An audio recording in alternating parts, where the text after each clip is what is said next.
연간 모돈당 이유 체중이 높은 농장이 더 높은 수익을 거둘 가능성이 높다는 것입니다. 모돈의 능력을 나타낼 수 있는 지표가 연간 모돈당 이유 체중이라는 것입니다.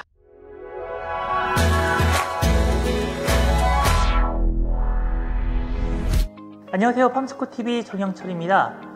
오늘은 모돈의 능력을 평가하는 새로운 지표인 WWSY라는 지표와 그것을 향상시키는 방안에 대해서 말씀을 드려볼까 합니다. 네, 말 자체가 벌써 좀 약간 어렵죠. 근데 말이 좀 어려울 뿐이지 개념은 그렇게 어렵지 않습니다. 사실 제가 제안드린 새로운 지표가 전에도 한번 있었지요.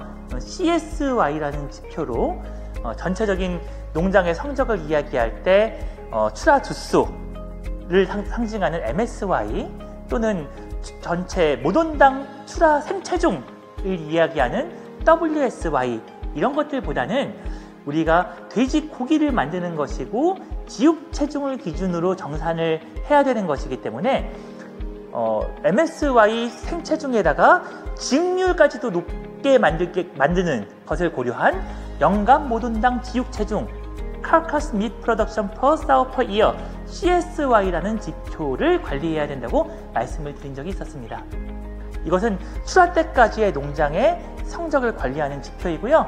사실 이 CSY라는 지표는 좀 우리나라에서만 생소할 뿐이지 양돈 선진국들에서는 가장 중요한 지표로 관리되고 있는 성적입니다. 여기에 비슷하게 모돈의 능력을 평가하기 위한 지표로 어떤 것이 중요할까라는 것에 대한 제안을 드려볼까 하는데요. 모돈의 능력을 평가하는 지표 상당히 여러 가지가 있겠죠. 당연히 수태율, 분만율 이런 것들이 기본이 될 거고요. 재기발정, 밀령이라든가 여러 가지들 지표가 있을 겁니다. 하지만 가장 대표적인 것은 무엇일까요? 당연히 PSY, 연간 모돈당 이유두스가 바로 그 성적을 종합한 최고의 지표일 것입니다. PSY가 높은 농장이 돈을 많이 버는 농장이고 PSY가 높은 농장이 성적이 좋은 농장일까요?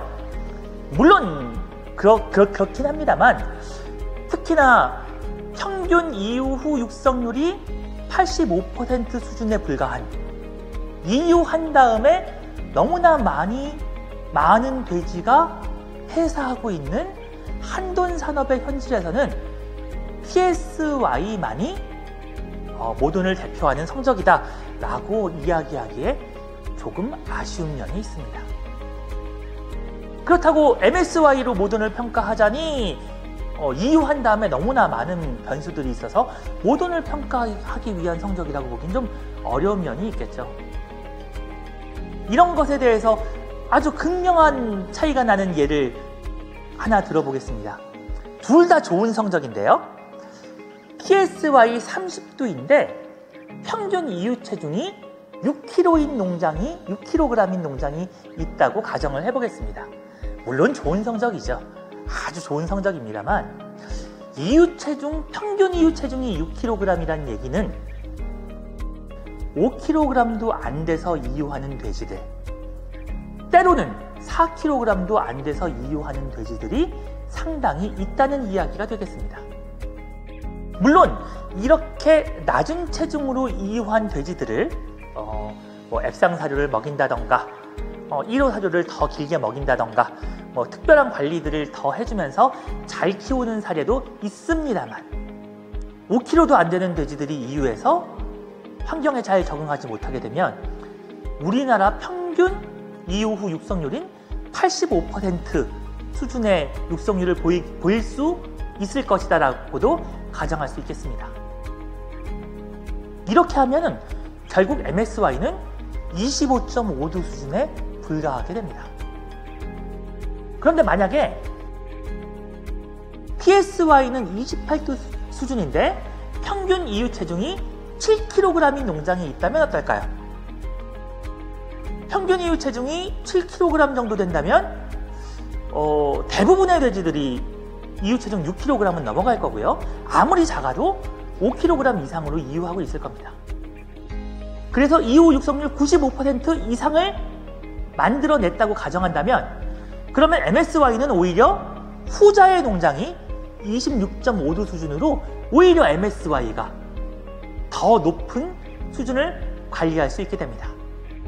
여기까지는 이후 육성률을 가정한 것이기 때문에 반드시 그러리라는 법은 없습니다만, 너무 낮은 체중의 이유를 한 돼지를 살리는 것이 어렵기 때문에 발생 가능한 일이라고 볼 수 있겠습니다. 여기에 이유 체중과 출하 체중 간에는 아주 밀접한 상관관계가 있습니다. 이유 시기에 1kg의 체중 차이가 났다면 출하 시기에는 10kg 정도로 체중 차이가 벌어지게 됩니다. 이는 출하 일령으로 환산하면 2주의 차이가 나는 것이고요. 사료 요구율로 따지면은 0.2, 0.3 수준의 상당히 많은 큰 사료 요구율 차이가 날 수도 있는 그런 차이가 되겠습니다. 그러면 후자의 농장이 PSY는 낮지만 높은 이유 체중의 자돈을 이유함으로 인해서 육성률도 더 높고 비육 사료 요구율도 더 낮다면 훨씬 더 좋은 양돈 경영을 하고 있는 것이 아닐까요? 이것을 어떻게 평가할 수 있을까요? 간단합니다. PSY의 평균 이유 체중을 곱하면 그 수치를 산출할 수 있습니다. 아까 예를 들었던 PSY 30두의 이유 체중 6kg면은 연간 모돈당 이유하는 체중이 180kg인 것이고요. PSY 28두에 7kg으로 이유를 하고 있다면 연간 모돈당 이유 체중이 200kg에 육박하게 되는 것입니다. 둘 중에 어떤 농장이 더 높은 수익을 거둘 가능성이 있을까요? 연간 모돈당 이유 체중이 높은 농장이 더 높은 수익을 거둘 가능성이 높다는 것입니다. 모돈의 능력은 이유하는 자돈의 개체수를 많이 생산하는 것으로도 평가받아야 하지만 건강한 이유자돈, 체중이 높은 이유자돈을 생산하는 것, 젖을 잘 낼 수 있는 것으로도 평가를 받아야 합니다. 이것까지 종합하여서 모돈의 능력을 나타낼 수 있는 지표가 연간 모돈당 이유 체중이라는 것입니다. 영어로 표현하면 wind weight per sow per year. 그래서 약간 좀 말은 어렵습니다만 WWSY라고 부를 수 있겠습니다. 사실 이것은 제가 아예 새롭게 창조해낸 개념이었으면 좋겠습니다만 그렇지는 않습니다. 제가 좀 좋은 기회가 있어서 스페인의 OPP 그룹이라는 양돈 그룹의 교육을 받을 기회가 있었는데 그곳에서 적용하고 있는 개념이었습니다. 스페인의 경우에는 산업화되어 있는 양돈 기업들, 양돈 인테그레이션 중심으로 양돈이 운영되고 있는 나라입니다.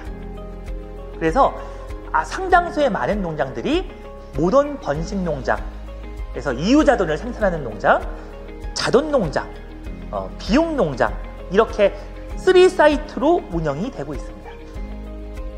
스페인에서도 그러면은 이 번식 농장을 평가할 때 과거에는 PSY가 높은 농장이 우수한 농장이다 라고 평가를 해왔습니다. 그런데 이런 인테그레이션 그룹에서 완전히 ICT, IoT 장비들이 일상화되고 사료량이라든가 육성률, 사료 요구율 이런 것들을 다 세밀하게 추적할 수 있게끔 계산을 하다 보니까 PSY가 높음에도 불구하고 이유 후에 폐사를 많이 일으키게 되고 사료 요구율이 나빠서 결과적으로는 출하하는 돼지들의 수익성을 따져보면은 수익을 많이 못 벌어주는 모돈 번식 농장이 있고 PSY는 상대적으로 조금 낮지만 건강한 자돈을 이유해서 사료 요구율이 낮고 빨리 출하하고 육성률도 높아서 결국은 돈을 벌어주는 그런 번식 농장이 있더라는 겁니다. 그것을 관리하고 상징하는 지표가 연간 모돈당 이유 체중이라는 것이죠. 그래서 연간 모돈당 이유 체중, 이 WWSY가 200kg가 넘어가면 정말로 양돈 선진국 수준의 아주 높은 성적이라고 이야기할 수 있겠고요. 사실 우리나라에서는 180kg 넘어가는 것도 쉬운 성적은 아닙니다. 그러나 비단 단지 PSY에만 집중하고 그것만 높이려고 노력하는 것이 아니라 이유 체중도 같이 높이면서 WWSY를 높이려고 노력한다면 결국 돈 버는 양돈, 수익을 거두고 지속할 수 있는 양돈을 하게 될 가능성이 더 높아질 수 있다라는 것은 분명한 사실이 되겠습니다.